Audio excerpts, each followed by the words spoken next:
back so big and they bouncing. Hey, many pillars in it. Hi guys, welcome back to the YouTube channel. I am so sorry I've been unavoidably absent for a while. So it's only fair to say Happy New Year or Happy Not So New Year, whatever it is. So I'm basically promising you guys one video, at least one video every week till this year runs out. So without wasting so much time, I'll be discussing about the wildly spoken about Fyre Festival, Fyre fraud. For those who are not aware, Fyre Festival was meant to be a music festival that was meant to hold sometimes in April, over the weekend in April and May 2017, on the Bahamian Festival in the Bahamas, and it never happened. Apparently it was a fraud. This was a fraud carried out by Billy Farland and his partner Jaro. So I'll be telling you guys 10 lessons that the movie basically taught me. Taught me about life, about business, about entrepreneur, and also about personal development, about people too. So without wasting much time, I would run over each of these points one after the other. And if you've not watched the movie, you can check it out on Netflix. It's called Fyre Festival on Netflix. On Hulu streaming, it's called Fyre Fraud. Yeah, and then both documentaries have different different versions. For the Netflix version, it basically, it had like clearer pictures, like there were like actual behind the scene footages that were actually used, and the one for Hulu streaming, the Fyre Festival, or their Fyre Fraud rather, it had exclusive interviews from the acclaimed suspect Billy Farland, and I heard it was paid about like $250,000 for that interview. So let's go into what I learned from Fyre Festival, shall we? So permit me, I'll be reading from my phone because I wrote them down. I'm not sure if you can see this, but yeah, technically wrote them down. So the very first one is never assume to be the smartest person in the room. So in a room filled with experts in different fields, Billy assumed he was the smartest. Now they told him this festival can't happen within this short period of time. He was too sure that it was going to happen. He thought he thought he was going to be able to pull it off, even though people were like that it wasn't going to be possible. It's good to have faith in yourself, but sometimes you need to understand that when almost everybody thinks it's wrong, then you should definitely be wrong. Point number 2 is a screw up is always a screw up, no matter how much you try to make it up. Now, you had 2 days to the event. You had no space, you had no beddings for people, there were no villas that you promised, there was no luxury jet or anything to actually pick people up, and you were too certain that it was still going to happen. You had no money to be sure also, and then you're still trying to push on and then trying to make people work all in vain. Just to end up giving them what?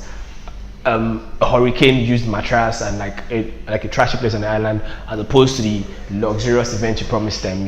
So you need to understand that when you've already messed up, accept your mess up and then move on from there and try and fix it. Don't try and keep making it up to make it look more beautiful. You're not being a beautiful mess. That's just the truth. Point number 3 is always separate your emotions from reality.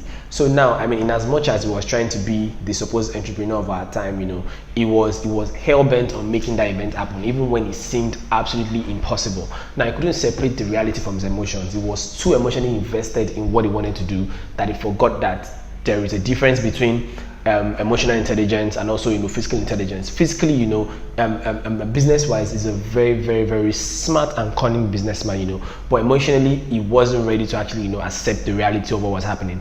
And that also contributed to the failure of the Fyre Festival, which could have, in my opinion, been the biggest and the best festival to have ever happened, because it had a whole lot of people, and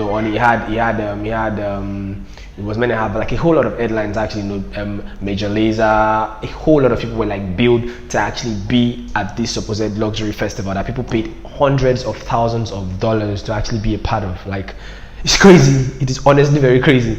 Number 4 is never jump on a ship that is sure to be dead on arrival. So now, the reason why this point is actually included is because people that worked with Billy, they knew this wasn't going to happen, or they were sure it wasn't easy to pull off, but because they wanted to be part of something iconic, something historic of, they pulled off a 2-weekend music festival in about like 4 months of planning, which has never been done before in the history of event planning. They wanted to be part of it, even though they knew it wasn't possible. They also couldn't separate they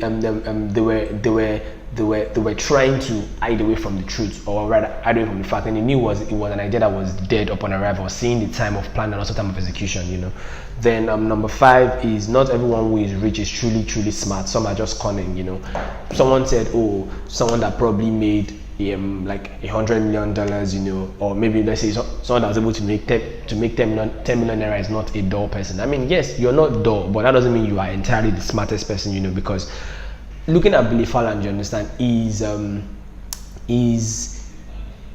a great businessman. Like, he has great business prospect, but like all his business ideas were either based on tapping into the feel good lifestyle of like young people, or like ideas that were cunning. Even after I was caught with the entire Fyre fraud, he still went ahead to create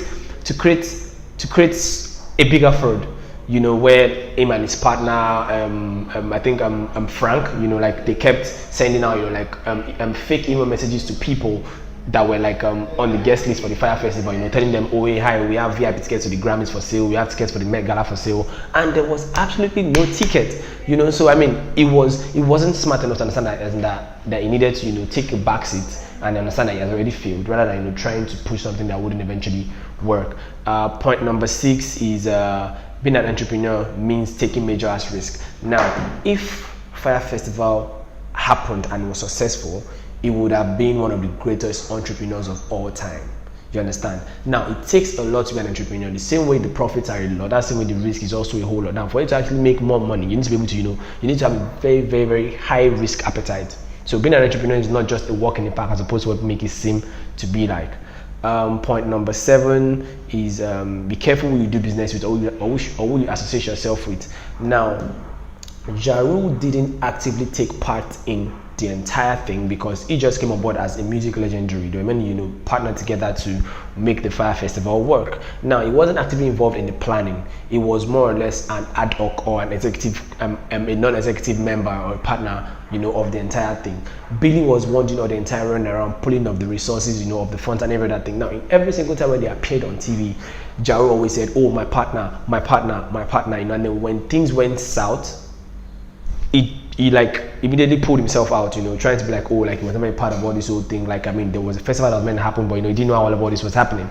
So, like when you're not careful, you kind of associate yourself with, when doing business, you're not sure of everybody's intention. They will just end up dragging you down into whatever mess that they want to create. You can't be, you can't always assume yourself from things like that if you're not sure who you're calling your partner, who you're doing business with.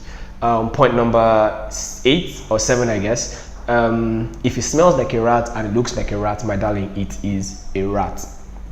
So that's the business of calling a spade a spade. Everybody knew that this event was most people knew that this event was a fraud. It seemed too good to be true, but people still wanted to like give the entire iota of doubt of, oh, it's possible, it could be done. You were doing a concert, they were not replying you, like there was no customer service replying your messages in time, DMs were not being replied, like there were a lot of inquiries and questions that could not be answered immediately.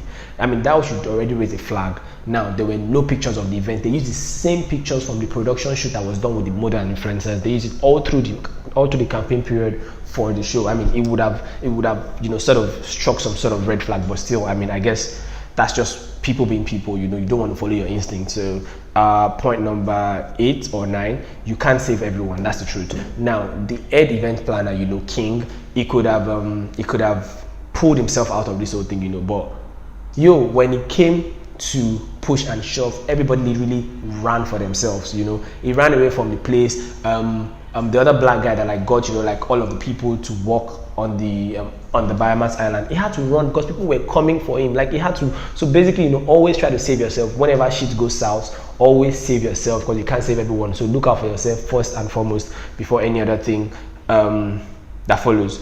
Then point 9, you are allowed to be wrong sometimes, and never be scared to accept it. There is absolutely no problem being wrong. The problem is Billy knew this thing might not be able to work, but his ego would not allow him to actually accept that this is never going to happen. So he kept pushing and pushing and pushing, and eventually when he saw that it couldn't happen on the final day, he broke down and then he kept pacing around, and it was a total shame. Honestly, if you've seen the movie, it was a disaster.